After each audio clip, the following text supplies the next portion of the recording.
బెంగాల్ ఎన్నికల్లో విజయం కోసం మరోసారి తమ ఆయుధాన్ని ప్రయోగించడానికి మమతా బెనర్జీ సిద్ధమయ్యారు. బెంగాల్ అస్తిత్వం ప్రమాదంలో పడిందన్నారు. బెంగాల్ ఐడెంటిటీని కాపాడుకోవాల్సినటువంటి సమయం ఆసన్నమైందని అన్నారు. ఇటీవల మమతా బెనర్జీ మాటలను బెంగాల్ సమాజం పట్టించుకోవడం లేదు. అంతేకాదు, చొరబాటుదారుల అంశానికి సంబంధించి ఆమె జనం ముందు దోషిగా నిలబడ్డారు. దీంతో బెంగాల్ ఐడెంటిటీ అంటూ ప్రజల్లో ఎమోషన్స్ను రెచ్చగొట్టడానికి మమత సన్నద్ధమయ్యారు.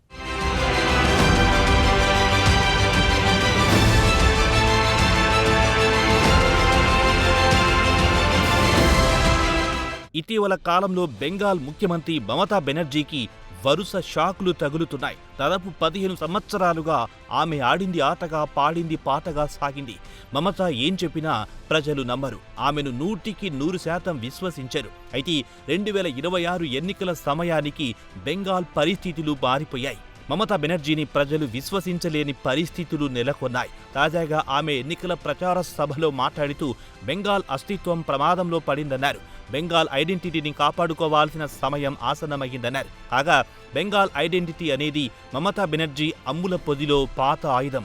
కిందటిసారి ఎన్నికల్లో ఒక దశలో తృణమూల్ కాంగ్రెస్ ఓడిపోయే పరిస్థితికొచ్చింది. అయితే చివరి క్షణంలో బెంగాల్ ఐడెంటిటీ అనే ఆయుధాన్ని ఆమె ప్రయోగించారు. ఫలితంగా మూడోసారి అధికారంలోకి వచ్చారు. ఇంతకీ ఈసారి బెంగాల్ ఐడెంటిటీ వ్యూహాన్ని మమతా బెనర్జీ ఎంచుకోవడానికి గల నేపథ్యాన్ని చూద్దాం.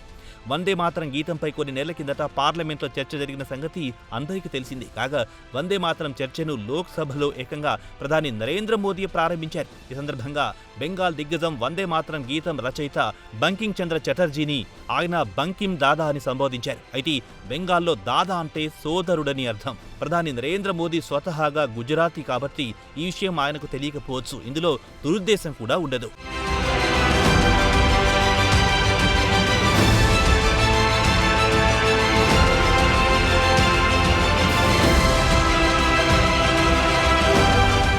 కాగా వందే మాతరం గీతంపై చర్చ జరిగిన కొన్ని రోజులకు బెంగాలీ అయిన బంకిం చంద్రను గుజరాతీ అయిన ప్రధాని నరేంద్ర మోదీ అవమానించారంటూ మమతా బెనర్జీ ఘాటు ఆరోపణలు చేశారు. కథ అక్కడితో ఆగలేదు. తృణమూల్ కాంగ్రెస్ ఎంపీలందరూ మూకుమ్మడిగా పార్లమెంట్ సెంట్రల్ హాల్లో ఒక నిరసన ప్రదర్శన కూడా చేశారు.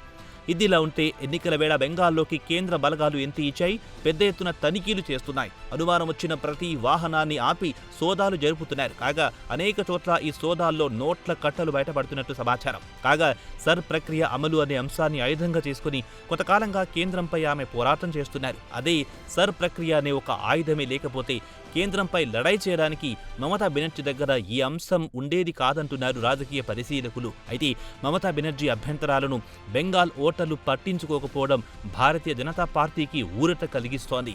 ఇదిలా ఉంటే ఈసారి బెంగాల్ ఎన్నికలను భారతీయ జనతా పార్టీ అత్యంత ప్రతిష్టాత్మకంగా తీసుకుంది. తృణమూల్ కాంగ్రెస్తో చావో రేవో అన్నట్టుగా పోరాడుతోంది.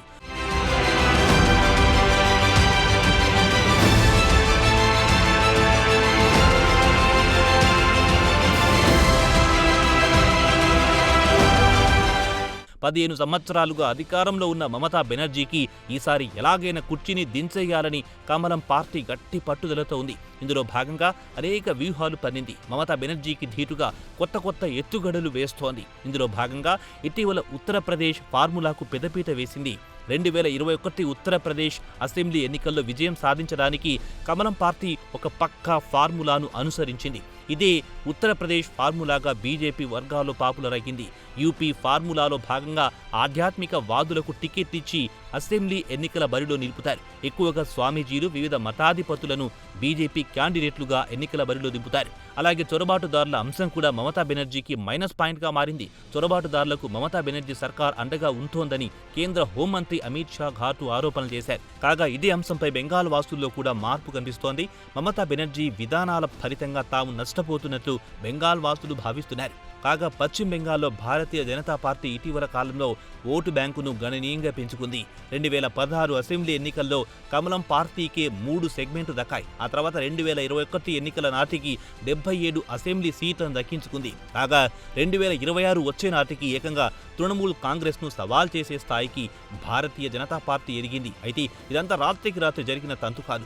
బెంగాల్లో బీజేపీ ఈ స్థాయి వరకు రావడానికి ఆ పార్టీ నేతలు రాత్రింబవళ్లు కష్టపడ్డారు. ప్రతి 5 ఏళ్లకోసారి కొత్త కొత్త వ్యూహాలతో ఎత్తుగడలతో ప్రజల్లోకి కమలం పార్టీ దూసుకుపోగలిగింది.